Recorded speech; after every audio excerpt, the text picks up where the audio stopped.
ating pong pag-uusapan. So, the title of the message for tonight, Losing Your Life for Jesus' Sake.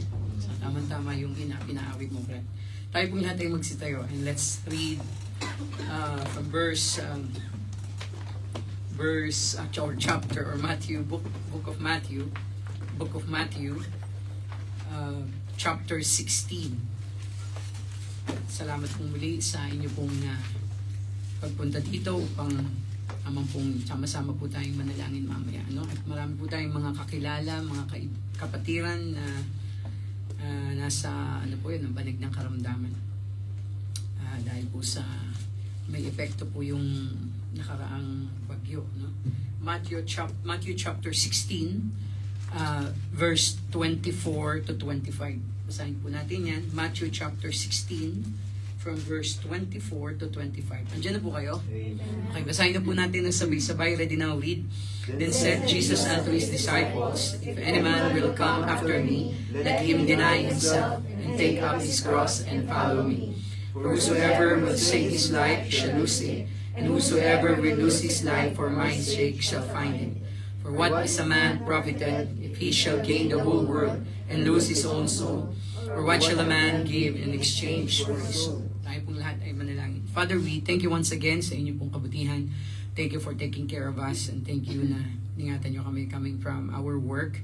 Nandito kami upang sama-samang muling makinig ng inyong salita at mahamon sa inyong pong pagmamahal and rebuke and reproof sa amin. May you forgive us in our sins at alisin niyo po, Panginoon, ang anumang alalahanin sa aming puso't isipan tonight in order for us to concentrate in your word, at kayo nga lang po ang siyang maitaas. Ingatan niyo rin po ang inyong mga anak na paparating pa lamang. Muli, salamat po. Ito po yung aming dalangin. In Christ's name we pray. Amen. Pwede na po tayong magsiupo. So, nag-focus po tayo para kunin natin yung title for tonight,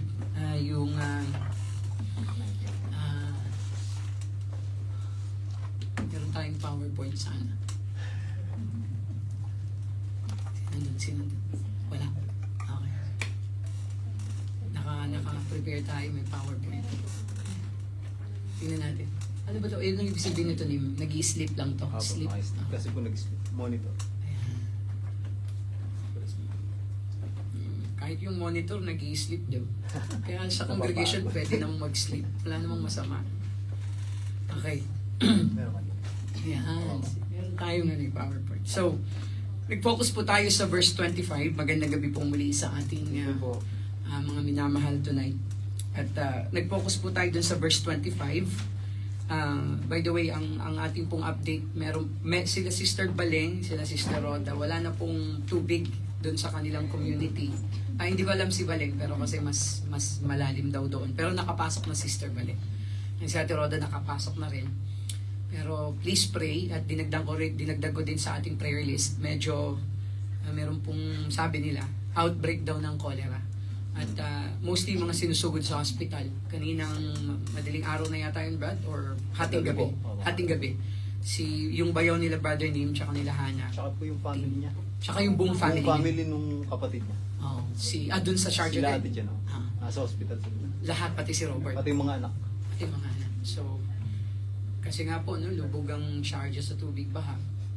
And we don't know kung ba yun, penetrate ba yun sa sewage system nila, Kaya, malamang-lamang kasi parang related yung mga nangyari, kagaya kay Zach, ang related sa tubig, at saka kay Seb. At, pray natin si Brother Robert, yung anak niya, hindi ko alam kung nakalabas na sa ospital. Nasa bahay na po. Nasa bahay na, pero ang tagal din niya sa ospital, di ba? 1 week. 1 week din, kasama niya si Karen, Kaya, sama po natin sa prayer dahil may kinalaman po sa tubig. Sila Sister Mary, may message ko din. Although nakabalik na sila sa flat nila, pero sabi ko mag-ingat doon sa iniinom na tubig. Siguro mag-focus muna sa bottled water. Mag-pray po natin dahil nga po doon sa epekto. Kaya yung sitwasyon po na hindi natin inaasahan. So mamaya, ating pag-uusapan yan. Makikita natin yan tonight. So doon po tayo nag-focus sa title sa verse 25, whosoever will save his life shall lose it. Whosoever will lose his life for my sake shall find it. Kaya losing your life for Jesus' sake. Yung may dito kasi, it's the Lord Jesus Christ. So he was the one telling. At kung ating pong babaybayin, bakit po nag-come up ang ating Panginoon? Well, in fact, sa verse 23, dito niya sinabi yung get thee behind me, Satan. Kung ating pong babalikan sa verse 21, ito po yung pagpe-prepare ng ating Panginoon sa mga disciples. Okay, basahin ko lang po, verse 21, from the time forth began Jesus to show unto his disciples how he must go unto Jerusalem. So meron na pong parang advance na instructions ang ating Panginoon dun sa mangyayari sa kanya sa hinaharap. And suffer many things of the elders and chief priests and scribes, and be killed and be raised again the third day. Verse 22, then Peter took him and began to rebuke him, saying, be it far from thee, Lord, this shall not be unto thee. Parang kilala naman natin si Peter, knowing his personality, na medyo may pagka-impulsive din siya pagdating sa kanyang pagsasalita. At sa kanya naman, wala namang sigurong masama. Nais lang naman niya na hindi mapahamak ang ating Panginoon during this time. Pero ang sabi ng verse 23, but he turned and said unto Peter, get thee behind me, Satan. Kaya talagang convinced tayo na si Jesus Christ, Baptist pastor siya. Kasi medyo hard-hitting. Masakit siyang magsalita kung ating titingnan. Kasi ikaw ba namang sabihang Satan, di ba? Pero ang ibig sabihin lang naman nun is, the Lord is trying to say to Peter na medyo tinetempt siya ni Satan when it comes to his thinking pagdating po sa future. Alam naman niya na ito po sinabi na ng ating Panginoon. It was already prophesied even the time ng Old Testament. Kaya ang sabi ng Panginoon dito, thou art an offense unto me. So parang dating, the Lord is saying na ka-offend ka, na-offend mo ko. For thou savorest not the things that be of God, but those that be of men.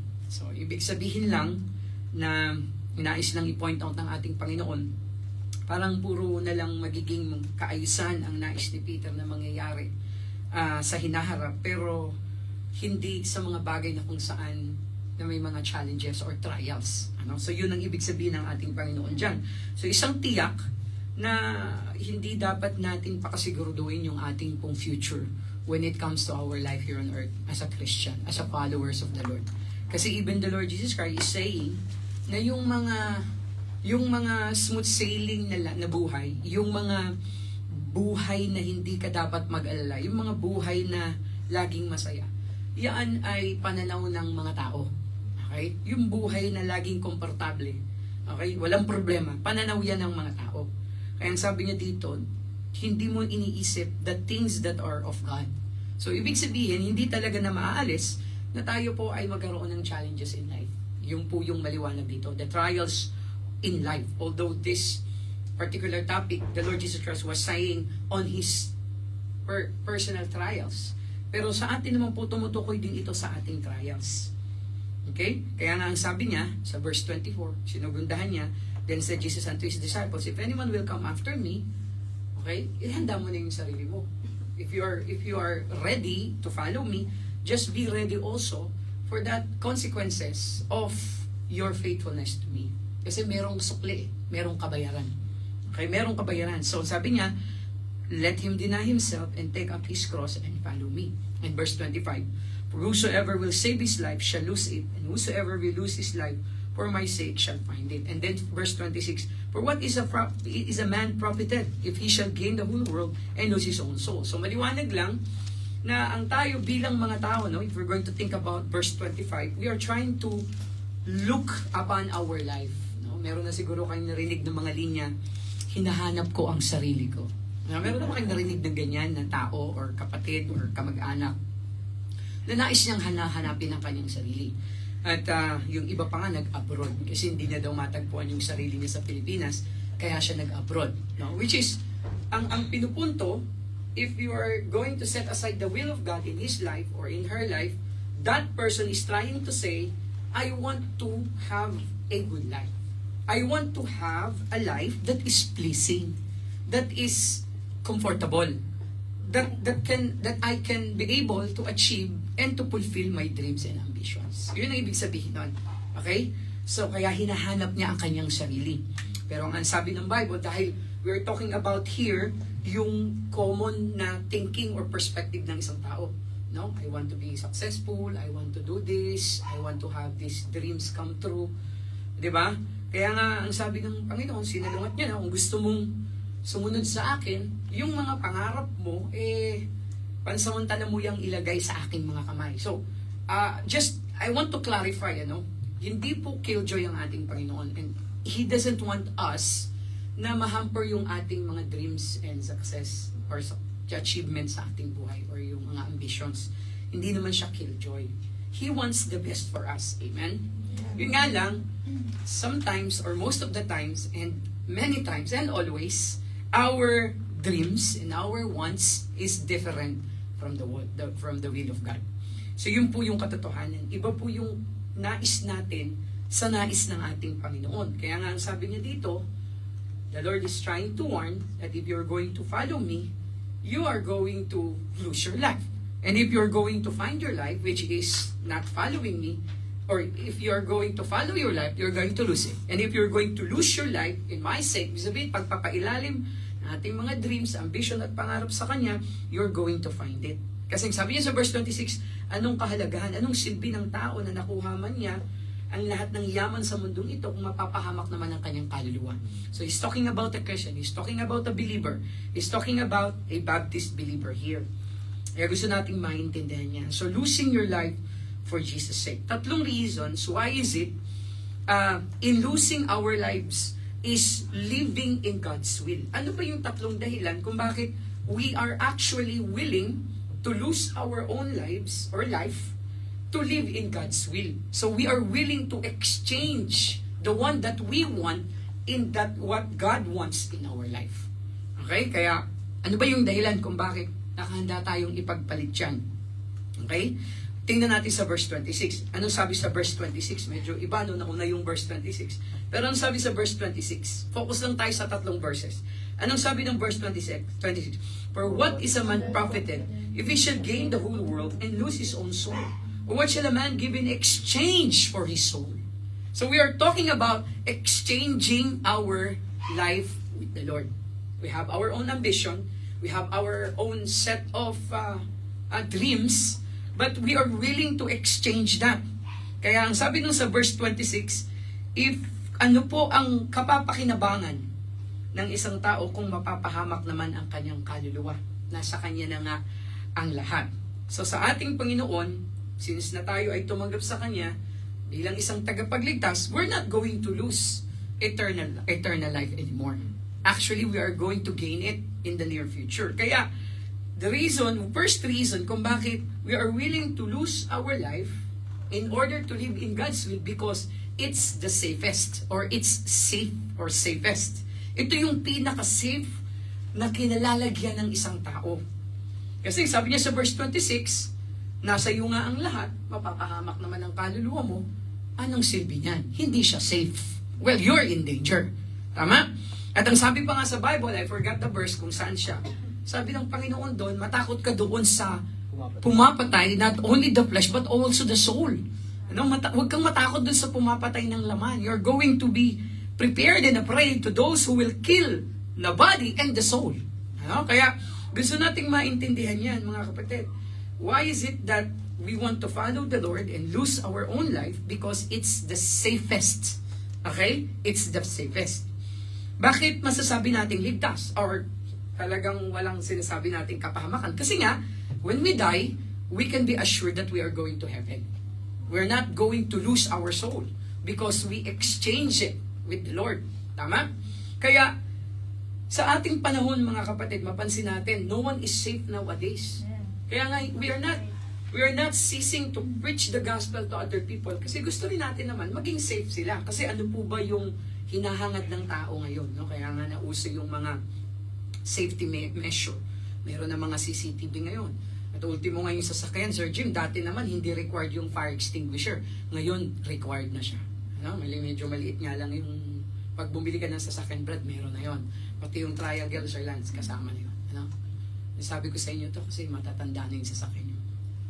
Pero syempre, it will take time. Pray lang. May mga fire extinguisher na. Kasi nga, makikita natin, safety first. Di ba yung ating dinadaanan, Brother Gab, every time we go to your school? Di ba? There is no shortcut. Di ba? Shortcut cuts life. Shortcut cuts life short. Di ba? Kasi nga, no one is safe. Kahit ano pang sabihin natin, maglay pa ng mga CCTV pa yan sa paligid, no one is safe nowadays. Alam natin yung mga crime. At iba na yung degree ng crimes ngayon compare before. 10, 20 years ago. Ewan ko lang kung napanood ito si Karen, baka napanood na to sa Netflix. Have you watched What Did Jennifer Do? Oh, grabe, no? Kasi sa akin, nabanggit kasi ito ng teacher ko. Kaya sabi ko ba, mukhang interesting kasi nabanggit niya. So sinubukan din namin siyang panoorin. Talaga namang nakakakilabot. Ito truth, crime movie to. Ibig sabihin documentary. Ibig sabihin totoong nangyari. Kung paano. Parang dinramatize lang nila. Isipin mo na yung anak mismo, isa-isang anak, ay magpaplano kung paano papatahin yung kanyang mga magulang. Imagine niyo yan. No? So, kaiba. So, pinalabas niya na siya ay biktima din. Pero yung mga pumasok sa bahay nilang tatlo, mga kilala niya, mga kontak niya. At marami siyang mga ginawang mga alibis, no? Para mapaniwala talagang biktima din siya. Nag-survive yung tatay. Nanay lang yung namatay. Nag-survive yung tatay. So, ito po yung, sabi nga, Canada nangyari, no? Galing sila sa Malaysia ba? Vietnam. Malaysia sila sa Vietnam, nag-migrate sila. 3 lang, isa lang siyang anak. Yung pala yung nangyari. Pinapag-aral siya, pero hindi siya nag-aaral. Tutuusin, magaling siya. At may pera yung kanyang mga magulang. So, crime nowadays is different.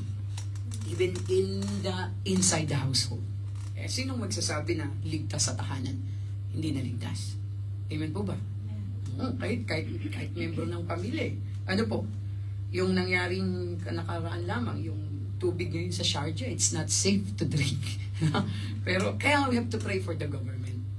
Kasi sa Dubai naman, ewan ko, meron naman siguro, pero isolated lang. Pero marami talagang nagkasakit doon sa Sharjah. So yung iba't ibang mga sakit ngayon nowadays, hindi na rin kagaya dati.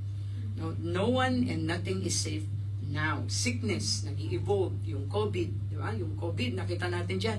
The rich and famous, kahit sila ay may pera, kilala. Claire de la Puente, namatay lang sa garahe. Ano yun, Karen Carpenters ng Pilipinas yun. Pero hindi na siya na-accommodate at doon lang siya sa garahe. It's because no one is safe. Si Kate, ano apelyido ni Kate? Middleton. Meron siyang cancer. And then, tama ba? Si Charles din ba? Nagkaroon din ng meron din? So, ibig sabihin, hindi ko alam sa lahi siguro ni Kate, sa lahi din ng kanyang manugang ba tawag doon? Okay. Benan, sorry. So, no one is safe. Kahit rich and famous, meron ding cancer. So, anong ibig sabihin lang yan, mga kapatid? Kung tayo nasa kalooban ng Panginoon, ligtas ka, we are in the safest place. We are in the safest hands. Kasi, it doesn't mean, sabi ko nga sa inyo, it doesn't mean na kahit nasa kalooban tayo ng Panginoon, Sister Tin, hindi na tayo mapapahamak. Babalian pa rin tayo ng buto. No? Susugatan pa rin tayo. Mamamatay pa rin tayo. But, wala na pong mas safe pa sa kalagayan ng isang taong ligtas na namatay sa kalooban ng Panginoon. Dahil yung katotohanan na tayo pupunta sa langit and we are going to be with our blessed Savior and our Creator, the author and the finisher of our faith. There is none. Okay? This is the most safest place. Diba? Not on earth, but in heaven. Kaya ang isang taong maliligtas, he is in safe hands. No? Kaya lagi nating tatandaan yan. Ito yung dahilan but we are willing to swap our life to the Lord because we know that the will of God is the safest place to live. Amen. Because we know the will of God is there. Paano yung pastor kung halimbawang nag-backslide ako? Okay? And then inabot ako ng kamatayan, yun yung time na nalalamig ako sa Panginoon. Maaaring ligtas pa rin naman siguro, pero nakakahiya. Pero mo, no? Namatay ka, Sunday. Tapos nasa loob ka ng sinihan. No? Namatay ka doon. Kasi pinapanood mo, Chucky. Tapos may sakit ka pala sa puso mo. Di ba?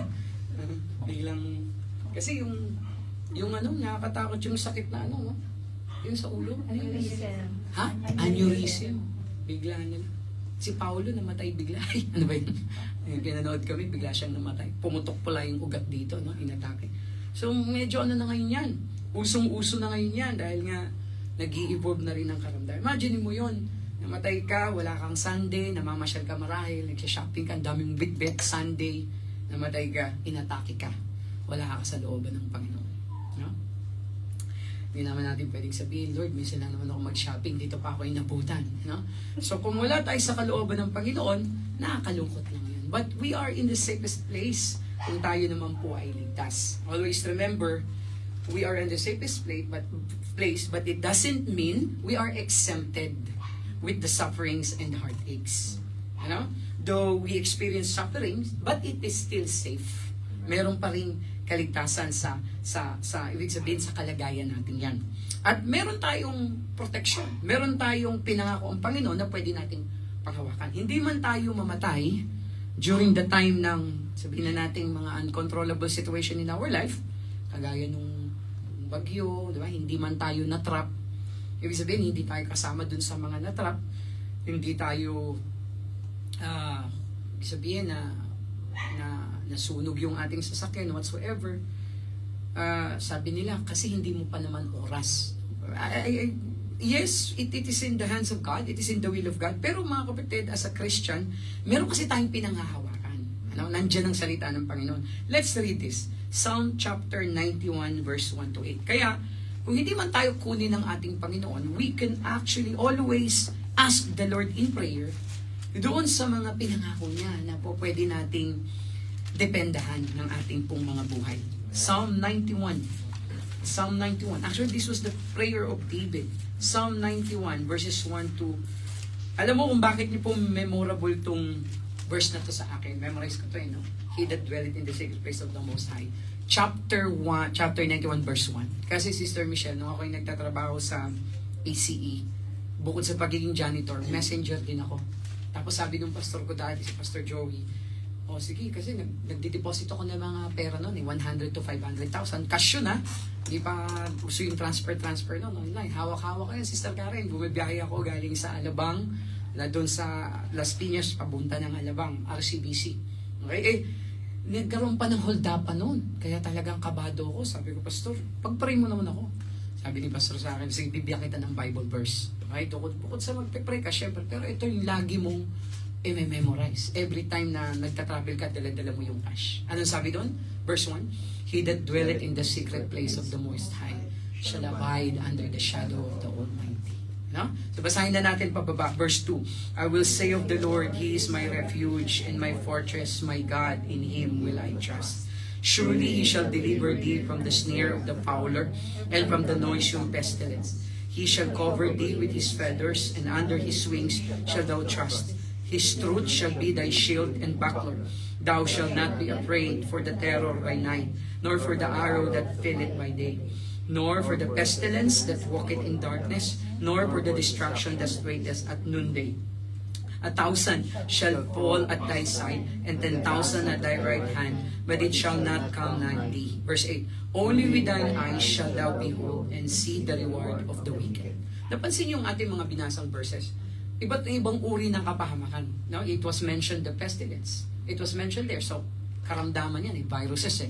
It was mentioned there the terror. Diba? It was mentioned there the, yung nandiyan ka sa, yung pestilence. Diba? Sakit yun, no? Verse 6. And then yung papanain ka na lang. Verse 7. 1,000 shall fall. And then, nasan yun yung papanain ka? No? Yan. Verse 5. Thou shalt not be afraid for the terror by night. Diba? Sarap ng tulog mo. Nor for the arrow that flieth by day. Pero mo, naglalakad ka, may papana sa'yo. Diba? So, ito po yung mga bagay na binanggit dito sa Psalm chapter 91 verse 1 to 8. Yung uri ng mga disgrasya na po pwedeng kahantungan ng isang Kristiyano or even kamatayan. Tama? Pero, the psalmist is encouraging us to pray this prayer. May Bible verses. At ang sabi ng Panginoon, I am going to, diba? I am going to protect you under the shadow of the Almighty. Because we don't cease to dwell in the secret place. Diba? Kaya hindi nawawala yung pananalangin sa araw-araw.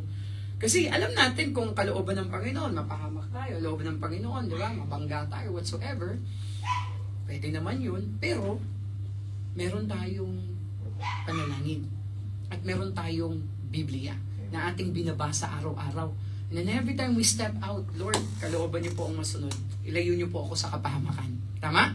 So nasa Panginoon yun kung mangyayari, pero we're asking the Lord, Lord, tulungan niyo po ako at ingatan niyo po ako. Amen? Gusto ko pang makita yung anak kong lumalaki. Kaya ito po yung kahalagahan nito na the safest place because we have God. And we can know for sure that He's hearing us. Okay? Not only the reason why we really want, we swap our lives to live in God's will, it's because it's safest. Number 2, sa verse 24. Anong sabi ng verse 24? Balik tayo doon sa Matthew chapter 16 verse 24. Ano nga ulit sabi dyan? 16 verse 24. Then said Jesus unto his disciples, if any man will come after me, let him deny himself and take up his cross and follow me. So focus tayo doon sa phrase na follow me. So the reason why we want to swap or we want to lose our lives for the Lord, because it's surrender. Yung obedience natin sa Panginoon. Not only this is the safest, but also because of that surrender. Sinurrender natin ang ating Panginoon, ang ating buhay sa ating Panginoon. Yung follow me, meaning it is obedience, it is surrendering in the will of God. My will, it is not, tama? It is not important anymore, Sister Maui. My will should be subjective to God's will. Ano? Under God's will. Dapat yung will na ng Panginoon. Yung will na ng Panginoon ang priority natin. Kagaya, hindi wala talagang safe, di ba? Diba? Yung will ng Panginoon ang siyang nangunguna ngayon sa atin. Alright? So, ano po ba yung will ng Panginoon sa ating buhay? Eh, di ba? Paano ba na natin malalaman yung will ng Panginoon sa ating buhay?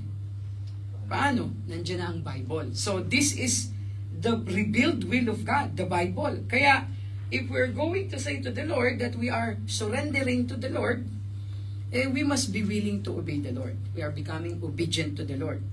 At wala na po tayong pagbabasihan ng ating pagsunod sa Panginoon maliban sa salita ng Panginoon. We can actually see the life of other Christians na nauna sa atin, mga faithful believers, pero Bible talaga yung ating basihan in order for us to see the revealed will of God.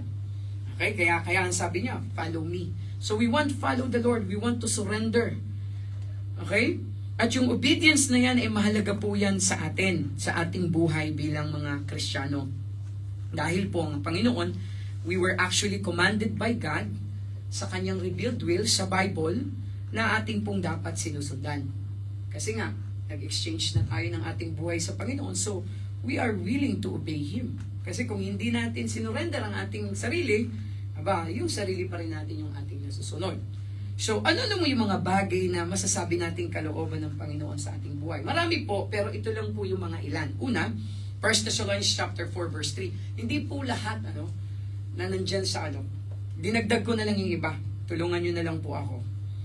Okay? 1 Thessalonians chapter 4 verse 3. Ito yung unang will ng Panginoon sa atin. Pero marami po, ito lang po yung sample. Sabi niya, for this is the will of God, samahan niyo po ako, even your sanctification, that ye should abstain from fornication. So, ibig sabihin, Sir Jim, ang kalooban ng Panginoon ay yung ating pong holiness, sanctification. Dahil nag-grow pa tayo Hindi pa kasi glorified bodies. So, mandito pa rin tayo sa mundo na makasalanan. We are still sinners, so sinasanctify tayo through the Holy Spirit in our life. Natututo tayo. Nag-grow tayo. Kaya yung maturity, kasama yan ng sanctification. Ano pa? That you should abstain from fornication. So, not only fornication, also adultery. Alam naman natin yung kahulugan niya. So, in short, isa sa mga will ng Panginoon sa atin ay tayo po'y lumakad ng merong righteousness sa ating buhay. Holiness sa ating buhay. Hindi po dapat siyan mawala. Ano pa? Diyan lang yan, marapit lang. 1 Thessalonians chapter 5 verse 18. Memorize nyo na to, yung iba. 1 Thessalonians chapter 5 verse 18. Anong sabi niya? Isa pang will ng Panginoon. Ready, read. Nasa 7. Timothy ako. 1 Thessalonians chapter 5 verse 18. Now, the salutation by the Colossians ako. 5:18. Yes, in everything give thanks, for this is the will of God. So kalooban din ng Panginoon sa atin, revealed will, na tayo po ay magpasalamat. In everything.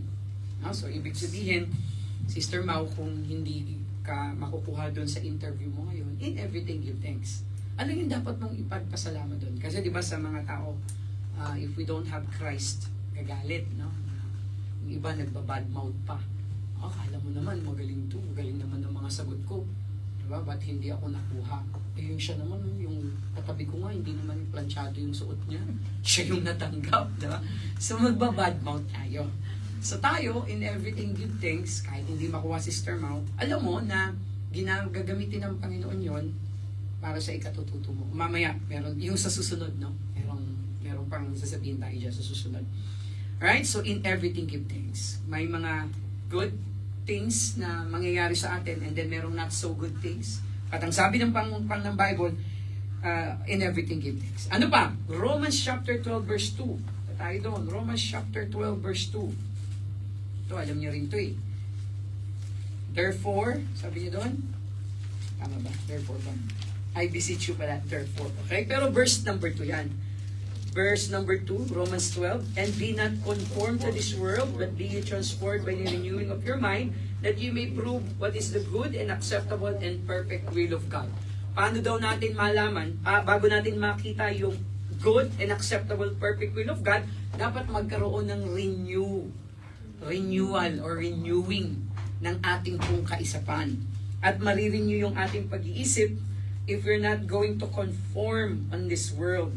At kailangan pong i-transform yan as a new creature. So, will of God na naman. Diba? So, dapat, in short, hindi dapat worldly ang isang Kristiyano in order for him to know the will of God, the perfect will of God. Ano pa? John chapter 4 verse 34. John chapter 4 verse 34. May sinabi din dyan sa kalooban ng ating Panginoon sa ating buhay. John chapter 4 verse 24. Marami po tayong mga kapatiran na hindi pa po bihasa sa Bible. And even yung sa song book natin, may mga bago, Brother Lim, sa susunod, turuan mo sila. Kasi ako nung bago ako, yung pagbabasa ng hymnal, di ba nakakalito? So, dapat alam din nila yung susundan. Una, di ba 4 yun? So yung una, pag sumunod, yung una din ng kanilang babasahin. Nakakalito kasi pag bago ka lang. At ganun din sa pagbubukas ng salita ng Panginoon. We must guide them. Andiyan na tayo. John 4:34. Basahin po natin ng sabay-sabay. Ready now? Read. Jesus said unto them, my meat is to do the will of Him that sent me and to finish His work. So yung meat ng Panginoon dyan na tinutukoy ay yung pagpapahayag ng Ebanghelyo sa salita ng Panginoon. Although yung totality nito is He's going to save the mankind, pero as part ng will niya, is in order for us to win souls. Isang kalooban ng Panginoon yan. We surrender everything to the Lord. We are obedience to Him, including in winning souls. Inviting people. Kasi kalooban niya, nagbabahagi tayo ng salita ng Panginoon. And then, balik tayo sa Matthew. Matthew chapter 7, verse 21. Ito na lang yung last. Matthew chapter 7, verse 21. Diyan na po kayo. Ready now? Read. Not everyone that said unto me, Lord, Lord, shall enter into the kingdom of heaven, but he that doeth the will of my Father, which is in heaven. So sa madaling salita, ang isang tao na hindi tatanggap sa ating Panginoon bilang sa tagapagligtas, and he is not willing to accept the Lord, which is the will of the Father, hindi lahat ng tumatawag sa Kanya ay makakarating ng kaharian. So yun po yun. So, number 2 tayo, di ba? First, the reason why we want to lose our life for Jesus' sake because it's safest. And number 2, it's surrender. And then number 3, sa verse 25 yan ng Matthew 16. Anong verse? Sabi ng verse 25 ng Matthew 16. For whosoever will save his life shall lose it. And whosoever will lose his life for my sake shall find it. So yung verse na sinabing, lose his life for my sake shall find it. Meaning, it is sure. Not only it is safe, safest, surrender, and it is sure. Ibig sabihin, it is best for us. Amen po ba? Amen. Yung ating buhay sa ating Panginoon, this is the best, Sister Rica. Meron pa po ba kayong nalalaman na iba pang best sa buhay natin? Tama? Kasi merong mga tao, di ba, nagsasabi, I want the best in my life. No? I want the best in my life. I want to be the best in my company. I want to be the best in my school. I want to be the best in my family. No, Karen? Gusto ko yung nanay at tatay ko, ipagmamalaki ako nila. I want to be the best. Okay? Yun yung kataga na lumalabas. Pero mga kapatid, hindi naman natin kailangang maging best. Diba? Sa mga tao. Sa harap ng mga tao. Basta ang kailangan lang is maging best tayo sa harap ng ating Panginoon. It is because of His promises to us. At dahil dun sa kaligtasan na ating natamo, okay, hindi lang basta safe ito, kundi sigurado tayo na ito'y para sa ating ikabubuti. We are sure that this is the best for us. Kasi di ba, yung ating mga pangarap sa buhay, yung ating will, na hindi pinapailalim sa kalooban ng Panginoon, hindi naman natin sigurado kung best talaga sa atin yon. No?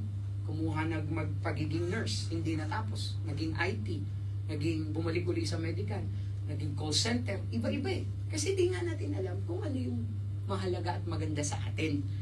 Ay, alam mo siguro yung mahalaga, pero yung the best para sa'yo, we don't know. Pero the Lord, alam niyo po yung nais ng Panginoon, yung sinabi niya sa Jeremiah chapter 29, verse 11. Punta tayo sa Jeremiah. Jeremiah chapter 29, verse 11. Napakaganda nito. Alam naman natin pa, diba? Memorize naman natin, no? The plan of the Lord in our life. 29, verse 11. Ready? Sabay-sabay tayo? Ready now? Read. For I know the thoughts that I think toward you, said the Lord, thoughts of peace and not of evil, to give you unexpected end. Wala pong nais ang Panginoon sa atin kung hindi tayo ay mapabuti. Amen? So our God, as a generous Father, would never give us something that would hurt us. Hindi. Kasi nga, it's for our sureness and security. It's best for us.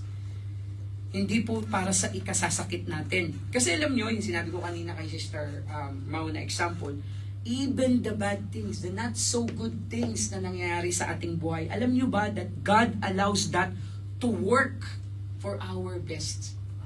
Romans 8:28. Huwag natin buksan, memorize mo yan, di ba? Sabi ng Romans 8:28, And we know that all things, and we know, merong assurance, di ba? And we know that all things work together for good. To them that love God, and to them that is, who are called according to His promise. So, ibig sabihin, isa pong nandyan yan. Romans chapter 8, verse 28. Yan po yung pangako. Ano, kaya, kay Sister, kay Maui nga, hindi niya nakuha yung trabaho. All things work together for good. Baka mamaya, makuha mo yun, Sister Mau. Meron palang kapalit. No? Kaya, makikita mo yan kapag hindi mo na kuha to, hindi ka naging answered prayer dito, and the Lord gave you something. So, yan ang ating Panginoon. He wants the best for us. You lose your life for God's or for Jesus' sake, and then we are going to find it. Because we understand that this is best for us. For example, sa aming pamilya, naghiwalay yung mga magulang namin. Okay? Masasabi pa nating maganda yon? Sino bang gustong anak na maghiwalay yung kanilang mga magulang? Wala. Di ba? Gusto pa ni Sister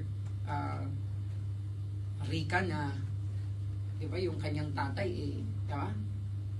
Mahiwalay sa kanila, na lumaki lang sila, pinalaki lang sila ni Nanay Gemma. Hindi niya gusto yun.